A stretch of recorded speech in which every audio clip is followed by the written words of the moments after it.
നബിതങ്ങൾ മുഖേന മഴ ലഭിക്കുന്നു.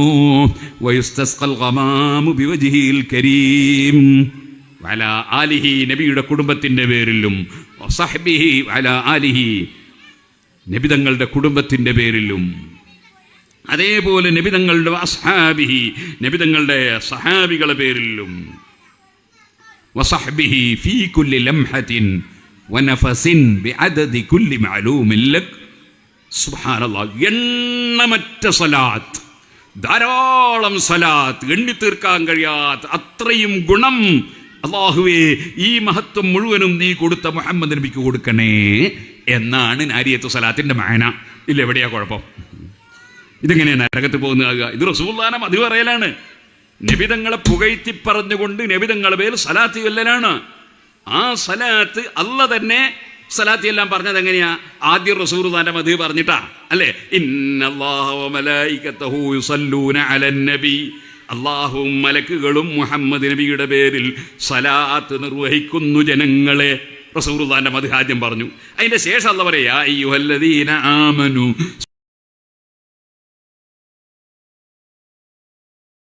സല്ലു അലൈഹി വസല്ലിമു തസ്ലീമാ. ഓ ഈമാനുള്ളവരെ, നിങ്ങൾ നബിതങ്ങളുടെ പേരിൽ സലാത്തും സലാമും നിർവഹിക്കണം. അപ്പൊ നബിതങ്ങളുടെ മദ്ഹ് പറഞ്ഞുകൊണ്ടുള്ള വളരെ മഹത്വമേറിയൊരു സലാത്താണ് നാരിയത്ത് സലാത്ത്. അത് നരകത്തിലേക്കാണെന്ന് പറഞ്ഞവർ അറിവില്ലാത്തവരാണ്. അല്ലാഹു തആല അവർക്ക് അറിവ് പഠിക്കാനുള്ള ഭാഗ്യം നൽകുമാറാകട്ടെ. നമ്മളവരെ തെറി പറയുകയോ ചീത്ത പറയുകയോ ഒന്നും വേണ്ട. ആരെങ്കിലും അള്ളാഹുവിൻ്റെ റസൂലിൻ്റെ ഉമ്മത്തിൽ നിന്ന് കാര്യം മനസ്സിലാക്കാതെ പെട്ടുപോയവരുണ്ടെങ്കിൽ അവർക്കൊക്കെ അല്ലാഹു തആല കാര്യം മനസ്സിലാക്കാനുള്ള കഴിവും തൻ്റെ ഇടവും ബുദ്ധിശക്തിയും ഓർമ്മശക്തിയും അതേപോലെ സത്യം സ്വീകരിക്കാനുള്ള മനസ്സും നൽകുമാറാകട്ടെ എന്ന് നമുക്ക് ദുആ ചെയ്യാം. നമ്മളിവിടെ കുറ്റിയാടിയിൽ വന്ന് സിറാജുൽ ഹുദ ഉണ്ടാക്കുമ്പോൾ ആരെയും ചീത്ത പറഞ്ഞിട്ടല്ലല്ലോ സിറാജുൽ ഹുദ ഉണ്ടാക്കിയത്, മറിച്ച് എല്ലാവർക്കും കാര്യം പറഞ്ഞു കൊടുത്തിട്ടാണ്.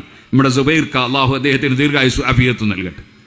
അദ്ദേഹം ഒരിക്കൽ എന്നോട് ഉസ്താദ്, നിങ്ങളെ വയൽ കേട്ടിട്ട് ഞങ്ങളൊക്കെ നല്ല സുന്നത്ത് ജമാഅത്തിൽ ഉറച്ചു നിന്ന് പ്രവർത്തിക്കാൻ തുടങ്ങിയത് എന്ന് പറഞ്ഞു. അല്ലാതെ നമ്മളാരെയും തെറി പറഞ്ഞിട്ടല്ലോ. തെറി പറഞ്ഞിട്ട് ഒരാളെ നന്നാക്കാൻ കഴിയുമോ? അതിൻ്റെ ആവശ്യമുണ്ടോ? ചെയ്യാൻ പാടുണ്ടോ? പരിഹസിക്കാൻ പാടുണ്ടോ? പരിഹാസം എന്ന് പറഞ്ഞാൽ അത് ഖുർആൻ തന്നെ പറഞ്ഞത് എന്താണ്? അഊദു ബില്ലാഹി അന്നകൂന മിനൽ ജാഹിലി എന്ന് പറഞ്ഞ് മൂസാ നബി അലൈഹി സ്വലാം പറഞ്ഞു. ഖുർആൻ പറഞ്ഞു. പരിഹസിക്കുകയാണോ എന്ന് ചോദിച്ച ആൾക്കാർ അപ്പോൾ പറഞ്ഞേ, പരിഹസിക്കാതെ പറഞ്ഞാൽ വിവരമില്ലാത്ത പോലെ പരിപാടിയാണോ, അതിന് എന്നെ കിട്ടൂല, അള്ളാഹു കാക്കട്ടെ എന്ന്. അപ്പോൾ പരിഹാസം, ഇൻസൾട്ടാക്കൽ അത് വിവരമില്ലാത്തവരെ ഏർപ്പാടാണ്. അതിലൊരിക്കലും നമ്മൾ പെട്ടുപോകരുത്.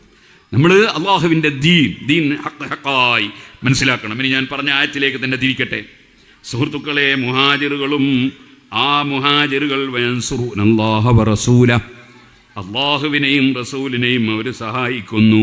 ഉലൈക ഹുമുസ് സാദിഖൂൻ, അവരാണ് സത്യവാന്മാർ.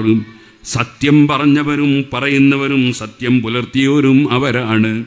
ശേഷം അല്ലാഹു പറയാണ്, വല്ലദീന തബവ്വഉദ്ദാറ വൽ ഈമാന മിൻ ഖബ്ലിഹിം യുഹിബ്ബൂന മൻ ഹാജറ ഇലൈഹിം. എന്നാൽ സ്വന്തം നാടും വീടും അവർക്ക് വിട്ടുകൊടുത്ത കക്ഷികളുണ്ടല്ലോ, വല്ലാതെ ഈ മുഹാജിറുകളെ സ്നേഹിച്ചവരുണ്ടല്ലോ, ആ മഹാന്മാർ അവരാണല്ലോ അൻസാരികൾ. വലാ യജിദൂന ഫീ സുദൂരിഹിം ഹാജതൻ മിമ്മാ ഊതൂ വയുതിറൂന അലാ അൻഫുസിഹിം വലൗ കാന ബിഹിം ഖസാസ. ആ അൻസാരികളുടെ സ്വഭാവം എന്താണ്? അവരുടെ മനസ്സിൽ അവരുടെ ആവശ്യങ്ങളൊന്നും ഒരു വിഷയമല്ല. അതേ സമയത്ത് മറ്റുള്ളവർക്ക് സഹായിക്കണം എന്ന ചിന്തയാണ്. അവരെ സ്വന്തം ശരീരത്തെക്കാൾ അവർ തിരഞ്ഞെടുക്കുന്നത് മറ്റുള്ളവരെയാണ്. വലൗ കാന ബിഹിം ഖസാസ, അവർക്ക് സ്വന്തത്തിൽ ആവശ്യമുണ്ടെങ്കിൽ പോലും ആ ആവശ്യം മാറ്റിവെച്ച് മറ്റുള്ളവരെ സഹായിക്കുന്നവരാണവർ. വമൻ യൂഖ ശുഹ്ഹ നഫ്സിഹി ഫഉലൈക ഹുമുൽ മുഫ്ലിഹൂൻ. ആ ലുബ്ധതയില്ലാതെ ചെലവാക്കാനുള്ള മനസ്സ് ലഭിച്ചവരുണ്ടല്ലോ, ഫൗലൈക ഹുമുൽ മുഫ്ലിഹൂൻ, അവരാണ് നിശ്ചയം വിജയികൾ. അപ്പോൾ വലിയ വിജയികളായി അള്ളാഹു പ്രഖ്യാപിച്ച മുഹാജിറുകളും അൻസാരികളും അള്ളാഹുവിൻ്റെ ദീനിനെ സഹായിക്കാൻ എന്തും ചെലവഴിക്കാനും എന്തും ത്യജിക്കാനും സന്നദ്ധരായ സഹാബികൾ. ആ സഹാബികളെക്കുറിച്ച് പറഞ്ഞതിന് ശേഷം അല്ലാഹു പറയാണ്, വല്ലദീന ജാഊ മിൻ ബഅദിഹിം, അവരുടെ കാലശേഷം വരുന്ന കക്ഷികൾ, യഖൂലൂന, അവർ പറയുന്നു, റബ്ബനഗ്ഫിർ ലനാ വലി ഇഖ്വാനിന അല്ലദീന സബഖൂനാ ബിൽ ഈമാൻ, അവർ റബ്ബിനോട് ദുആ ചെയ്യുന്നു, ഞങ്ങൾക്ക് പുറത്തു തരണേ അല്ലാ, വലിഇഖ്വാനിനല്ലദീന സബഖൂനാ ബിൽ ഈമാൻ.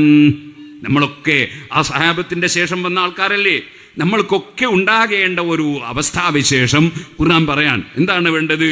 നമ്മൾ ഇങ്ങനെ പ്രാർത്ഥിക്കണം, റബ്ബനഗ്ഫിർ ലനാ, ഞങ്ങൾക്ക് പൊറുക്കണേ റബ്ബേ, വലിഇഖ്വാനിനല്ലദീന സബഖൂനാ ബിൽ ഈമാൻ, ഈമാനോടുകൂടെ ഞങ്ങൾക്ക് മുൻകടന്നുപോയ ആളുകളുണ്ടല്ലോ, ഞങ്ങളെ മുൻഗാമികളുണ്ടല്ലോ, അവർക്കും നീ മാപ്പ് കൊടുക്കണം അല്ലാ. വലിഇഖ്വാനിനല്ലദീന സബഖൂനാ ബിൽ ഈമാൻ വലാ തജ്അൽ ഫീ ഖുലൂബിനാ ഗില്ലൽ ലില്ലദീന ആമനൂ, വിശ്വസിച്ച ഒരാളോടും ഞങ്ങളെ മനസ്സിലൊരു വൈരാഗ്യം തന്നേക്കരുത് അല്ലാ. കഴിഞ്ഞുപോയ ആളുകളോട് മനസ്സിനൊരു വെറുപ്പ്, കഴിഞ്ഞുപോയ ആളുകളോട് മനസ്സിനൊരു വൈരാഗ്യം, അത് ഞങ്ങളെ മനസ്സിൽ തന്നേക്കരുത്. കഴിഞ്ഞുപോയ ആളുകളെ അനുസ്മരിക്കുകയും അവർക്ക് വേണ്ടി പ്രാർത്ഥിക്കുകയും അവരുടെ മഹത്വം പറയുകയും അവരുമായി അതാ മനസ്സിൽ എപ്പോഴും അവരോടുള്ള മതിപ്പും ബഹുമാനവും നിലനിർത്തുന്നവരാണ് അങ്ങനെയുള്ള കക്ഷികൾ. റബ്ബനാ ഇന്നക റഊഫുർ റഹീം, ഞങ്ങളെ റബ്ബേ നീ വലിയ ദയയുള്ളവനാണ്, നീ വലിയ കാരുണ്യം ചെയ്യുന്നവനാണ്. ഇങ്ങനെ പറഞ്ഞുകൊണ്ട് മുൻഗാമികളായ ആളുകൾക്ക് വേണ്ടി പ്രാർത്ഥിക്കുന്നവരാണ് സഹാബത്തിനെ പിന്തുടർന്ന പിൻഗാമികളെന്ന് പരിശുദ്ധ ഖുർആൻ പറയുന്നു. അതുകൊണ്ട് തന്നെ ഒരിക്കലും മുൻഗാമികളെ വിസ്മരിക്കുക എന്നത് ഈമാനുള്ള ആളുകൾക്ക്, സഹാബത്തിനെ പിന്തുടർന്നവർക്ക് അനുയോജ്യമല്ല. അതിനാൽ പരിശുദ്ധ അഹ്ലുസുന്നത്തി വൽ ജമാഅ എപ്പോഴും മുൻഗാമികളെ അനുസ്മരിച്ചുകൊണ്ടേയിരിക്കും, മുൻഗാമികളെ മറന്നുപോകില്ല. കാരണം ഖുർആൻ പ്രത്യേകം പറഞ്ഞ ഒരു വിശേഷണമാണ്. സുഹൃത്തുക്കളെ, സിറാജുൽ ഹുദയുടെ കലണ്ടർ കിട്ടാത്തവരെല്ലാം ഓരോ കലണ്ടർ വാങ്ങണം. പൈസകൾ എത്ര കൊടുക്കുന്നതിന് പേടിക്കണ്ട, കാരണം ഒരു മാസത്തിൽ ചെലവിന് 90 ലക്ഷം റുപ്യ വേണം. 90 ലക്ഷം പറഞ്ഞ 90,000 ഒരു മാസത്തിലെ ചെലവിന്. അത് ഇവിടുത്തെ മദ്രസക്കും അതുപോലെ മറ്റുള്ള മദ്രസക്കും ഒക്കെ സിറാജുൽ ഹുദയിൽ നിന്നും ഒരു വിഹിതം കൊടുക്കുന്നുണ്ട്. അങ്ങനെ തുടങ്ങിയിട്ട് സിറാജുൽ ഹുദയുടെ കീഴിൽ 100-ലധികം പള്ളികൾ, അതുപോലെ 35ഓളം മദ്രസകൾ, അവിടെ നിന്ന് അങ്ങോട്ട് പിന്നെ അൽഹംദുലില്ലാ 16,000-ഓളം കുട്ടികൾ, 1060ഓളം സ്റ്റാഫുകൾ, ഇതൊക്കെ സിറാജുൽ ഹുദയുടെ കീഴിലുള്ളതാ. ഇതിനൊക്കെ ചെലവെത്ര വരുമെന്ന് ഞാൻ പറയണോ? അതുകൊണ്ട് നല്ല സംഭാവന കൊടുത്ത് എല്ലാവരും വരെ കലണ്ടർ വാങ്ങണം. അത് നല്ല ഭംഗിയിൽ കൊണ്ടുപോയിട്ട് ചുമരും വലിച്ചു തൂക്കുകയും വേണം. അത് എവിടെയെങ്കിലും പത്തായത്തിനുള്ളിൽ വെക്കാനുള്ളതല്ല, നല്ല ഭംഗിയിൽ. അത് വലിയ ബർക്കത്താണ്, അതൊരു സന്തോഷമാണ്. അല്ലാഹു തആല എല്ലാവർക്കും ബർക്കത്ത് ചെയ്യട്ടെ. ഞാൻ എൻ്റെ വിഷയത്തിലേക്ക് തന്നെ പോകുന്നു. അപ്പോൾ ഈമാനുള്ള കക്ഷികളുടെ സ്വഭാവമാണ് മുൻഗാമികളെ അനുസ്മരിക്കുക എന്നത്. മുൻഗാമികളിൽ എല്ലാവരും ഒരുപോലെ അല്ല. ഇപ്പം ഞാൻ പറയാം, എൻ്റെ ബാപ്പയെ ഞാൻ അനുസ്മരിക്കുന്നു, പലപ്പോഴും അനുസ്മരിക്കാറുണ്ട്. ബാപ്പനെ പറ്റി പലപ്പോഴും ഞാൻ ബാപ്പൻ്റെ ഗുണം പറയും. എന്നെ മണ്ണെണ്ണ വിളക്കും കത്തിച്ച് വെച്ചിട്ട് മുസ്ഹഫ് മുന്നിൽ നിർത്തി ഖുർആൻ പഠിപ്പിച്ചത് എൻ്റെ ബാപ്പയാണ്. മദ്രസയിൽ നിന്ന് ഉസ്താദ് മറുപടി തന്നിട്ടുണ്ടെങ്കിലും ക്ലിയറാക്കി പഠിപ്പിച്ചതെന്ന് ബാപ്പയാണ്. ആ ബാപ്പനുള്ള കടപ്പാട് തീരൂല. അല്ലാഹു തആല സ്വർഗം കൊടുക്കട്ടെ. എന്നെ ദർസിലേക്ക് പറഞ്ഞു വെച്ചത് എൻ്റെ ബാപ്പയാണ്. എൻ്റെ കുടുംബം മുസ്ലിയാമാരെ കുടുംബമല്ല, കച്ചവടക്കാരുടെ കുടുംബമാണ്. പക്ഷേ ബാപ്പയ്ക്ക് എന്തോ ഒരു ഭാഗ്യത്തിന് എന്നെ ദർസിൽ പറഞ്ഞേക്കണം എന്ന് തോന്നി. അൽഹംദുലില്ലാ. അതുകൊണ്ടാണല്ലോ നിങ്ങളൊക്കെ പരിചയപ്പെടാനും നിങ്ങളൊക്കെ ദുആ കിട്ടാനൊക്കെ കാരണമായത്. അപ്പോൾ ബാപ്പയോടുള്ള കടപ്പാട് പറഞ്ഞാൽ തീരൂല. റബ്ബി ഫീ റിളൽ വാലിദി, ബാപ്പയുടെയും ഉമ്മയുടെയും പൊരുത്തത്തിലല്ലേ അള്ളാഹുവിൻ്റെ പൊരുത്തം. അള്ളാഹു നമ്മിൽ നിന്ന് മരിച്ചുപോയവരുടെയൊക്കെ പൊരുത്തം നമുക്ക് നൽകുമാറാകട്ടെ. സുഹൃത്തുക്കളെ, അത് ഉദ്ഘാടനം ചെയ്യണമെങ്കിൽ പേടുന്ന മോനായിട്ട് കൈ വേണ്ടിട്ട്. ബിസ്മില്ലാഹിർ റഹ്മാനിർ റഹീം. അപ്പം ഞാൻ പറഞ്ഞു വന്നത്, നിങ്ങൾ ഓർക്കണം, എല്ലാവരും ബക്കറ്റ് കൊണ്ടുവരുമ്പോൾ നല്ല സംഖ്യ നമ്മുടെ പ്രവർത്തകന്മാരെ സഹായിക്കാൻ, അവർക്ക് പ്രചോദനം നൽകാൻ നല്ല സംഖ്യ കൊടുക്കണം. ബാപ്പ അവരെ നമ്മൾ അനുസ്മരിക്കാറുണ്ട്. എന്നെ പോറ്റി വളർത്തിയ ഉമ്മ അവരെ നമ്മൾ അനുസ്മരിക്കാറുണ്ട്. എന്നാൽ എപ്പോഴും നമുക്കിങ്ങനെ അനുസ്മരിക്കാൻ കഴിയൂല.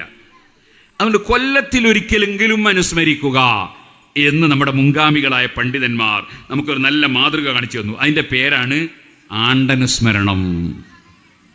എപ്പോഴും ഓർമ്മിക്കാനും എപ്പോഴും അവരെ പേരിൽ ഭക്ഷണം കൊടുക്കാനും എപ്പോഴും അവരെ പറ്റി പറയാനും അവരെ പേരിൽ ഫാത്തിഹ ഓതാനും ചിലപ്പോൾ നമ്മളെപ്പോലത്തെ ഒരിക്കലും കഴിയൂല. അതുകൊണ്ട് കൊല്ലത്തിലൊരിക്കലെങ്കിലും അവരെ അനുസ്മരിക്കാം എന്ന് തീരുമാനിച്ചു. അതാണ് ആണ്ട് കഴിക്കുക എന്ന് പഴയ കാലത്ത് പറയും. ആണ്ടനുസ്മരണം എന്ന് പറയും. ഏതുപോലെ അഷ്റഫുൽ ഖൽഖ് സല്ലല്ലാഹു അലൈഹി വസല്ലം തങ്ങളിൽ അതിൽ നമുക്ക് മാതൃകയുണ്ട്. കാന യസൂറു ഖുബൂറ ശുഹദാഇ, ശുഹദാക്കളുടെ ഖബർ അലാ റഅസി കുല്ലി ഹൗലിൻ, കൊല്ലത്തിലൊരു പ്രാവശ്യം നബി തങ്ങൾ പ്രത്യേകം സിയാറത്ത് ചെയ്യാറുണ്ട്. അപ്പൊ കൊല്ലത്തിലൊരു പ്രാവശ്യമെങ്കിലും അവരെ അനുസ്മരിക്കുക, അവരെ ഖബറിങ്കിൽ പോവുക, അതേപോലെ അവരുടെ പേരിൽ ഖുർആൻ ഓതുക, അവരുടെ പേരിൽ ദിക്ർ ചൊല്ലുക, അവരുടെ പേരിൽ ഭക്ഷണം കൊടുക്കുക. അത് അവരോടുള്ള സ്നേഹപ്രകടനമാണ്. സ്നേഹിക്കപ്പെടേണ്ടവരോടുള്ള സ്നേഹം പ്രകടിപ്പിക്കണമല്ലോ. ആ സ്നേഹപ്രകടനമാണ്.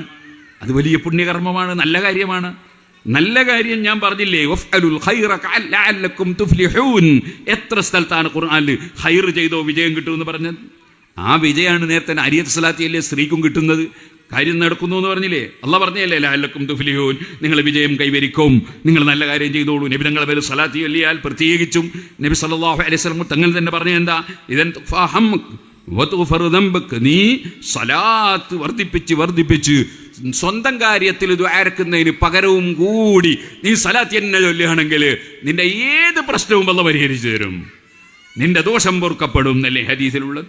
അപ്പൊ നബി സല്ലല്ലാഹു അലൈഹി വസല്ലം തങ്ങളുടെ പേരിൽ ഒരൊറ്റ സ്വലാത്ത് ചൊല്ലിയാൽ സല്ലല്ലാഹു അലൈഹി അസ്റ, ഇങ്ങനെ പറഞ്ഞ് മൻ സല്ലാ അലൈഹി സലാത്തൻ വാഹിദതൻ, ഒരൊറ്റ സലാത്തിന്റെ പേരിൽ ചൊല്ലിയാൽ, ഇന്ന സലാത്ത് എന്ന് നബി തങ്ങൾ പറഞ്ഞിട്ടില്ല, നബി സലാത്ത് അല്ലാത്ത സലാത്ത് എന്നൊന്നും പറഞ്ഞില്ല. ഏത് സലാത്ത് ചൊല്ലിയാലും അതെ അംഗീകരിക്കപ്പെടാവുന്ന, തെറ്റില്ലാത്ത, നബി തങ്ങളെ മദ്ഹ് പറയുന്ന ഏത് സലാത്തായിരുന്നാലും ശരി, ഒരു സലാത്ത് ചൊല്ലിയാൽ സല്ലല്ലാഹു അലൈഹി അസ്റാ, 10 ഗുണം ചുരുങ്ങിയത് അല്ലാഹു തആല തരും. അപ്പൊ ആ സ്ത്രീ അനുഭവം പറഞ്ഞത് ഹദീസിൽ നബി തങ്ങൾ കൊടുത്ത ഓഫറാണ്. ആ ഓഫർ ശരിക്കും അനുഭവിച്ചു എന്നാണ് ആ സ്ത്രീ പറഞ്ഞതിന്റെ അർത്ഥം. ഇരിക്കട്ടെ, ഞാൻ പറഞ്ഞത് മുൻകഴിഞ്ഞ ആളുകളെ അനുസ്മരിക്കുക. അങ്ങനെ അനുസ്മരിക്കുമ്പോൾ നമ്മളുടെ ഹിദായത്തിന്, നമ്മുടെ സന്മാർഗത്തിന് നിമിത്തമായ കുറേ മഹാന്മാരുണ്ട്. അതിൽ മുൻപന്തിയിലുള്ളവരാണ് ബദരീങ്ങൾ. കാരണം ബദരീങ്ങളെ സംബന്ധിച്ചിടത്തോളം അവർ അന്ന് ത്യാഗം സഹിക്കാൻ തുനിഞ്ഞിട്ടില്ലായിരുന്നുവെങ്കിൽ ഈമാനിന്റെ വെളിച്ചം നമ്മുടെ മനസ്സിൽ എത്തുകയില്ലായിരുന്നു. അതുകൊണ്ട് നമ്മൾ ബദരീങ്ങളെ ആണ്ട് നടത്തും, ഇല്ലേ? ബദരീങ്ങളെ ആണ്ട് നടത്തും. കൊല്ലത്തിലൊരിക്കലെങ്കിലും അവരെ അനുസ്മരിക്കുകയാണ്, അവരെ മദ്ഹ് പറയാണ്, അവരെ പേര് പറയാണ്. നബി തങ്ങൾക്ക് അവരുടെ പേര് പറയൽ വലിയ ഇഷ്ടമാണ്. അതല്ലേ ഇമാം ബുഖാരി റിപ്പോർട്ട് ചെയ്ത ഹദീസ്. റുബയ്യ് ബിൻത് അഫ്രാഇന്റെ വീട്ടിൽ നബി സല്ലല്ലാഹു അലൈഹി വസല്ലം കല്യാണത്തിന് ചെല്ലുമ്പോൾ അവിടെ കുട്ടികൾ ബദരീങ്ങളെ വിളിച്ച് പാട്ട് പാടുന്നു. നമ്മുടെ നാട്ടിലെ ഭാഷയെ പറഞ്ഞാൽ ബദർ പാട്ട് പാടുന്നു എന്ന് പറയാം, ബദർമാല പാടുന്നു എന്ന് പറയാം. ബദരീങ്ങളെ വിളിച്ച്, ബുഖാരിയിലെ ഹദീസ് എന്താണ്? യന്തുബിന മൻ ഖുതില മിൻ ആബാഇ യൗമ ബദർ, ബദർ ദിവസത്തിൽ കൊല്ലപ്പെട്ടു പോയ എൻ്റെ ഉപ്പാപ്പമാരിലുള്ള ശുഹദാക്കൾ, ആ ശുഹദാക്കളെ വിളിച്ചുകൊണ്ട് കുട്ടികൾ പാട്ട് പാടുന്നു. നബി സല്ലല്ലാഹു അലൈഹി വസല്ലം ആ സമയത്ത് കയറി വരുന്നു കല്യാണ വീട്ടിലേക്ക്. അപ്പൊ കുട്ടികൾ എന്ത് ചെയ്തു?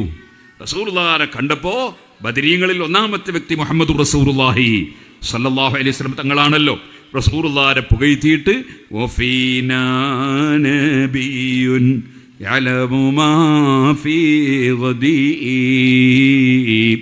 കുട്ടികൾ പാടുകയാണ്, ഞങ്ങളിലൊരു മഹാനായ നബിയുണ്ട്, നാളെ വരുന്ന കാര്യം ഇന്ന് തന്നെ അറിയുന്ന നബിയാണ്. എന്തേ അങ്ങനെ പാടാൻ കാരണം? ഈ കുട്ടികൾക്കറിയാം, ബദർ യുദ്ധം നടക്കുന്നതിൻ്റെ തലേ ദിവസം നബി സല്ലല്ലാഹു അലൈഹി വസല്ലം ബദറിൽ വന്നു. എന്നിട്ട് ഇങ്ങനെ ഓരോ സ്ഥലം മാർക്ക് ചെയ്യുകയാണ്, ഹദാ മസ്റഉ ഫുലാൻ, ഹദാ മസ്റഉ ഫുലാൻ.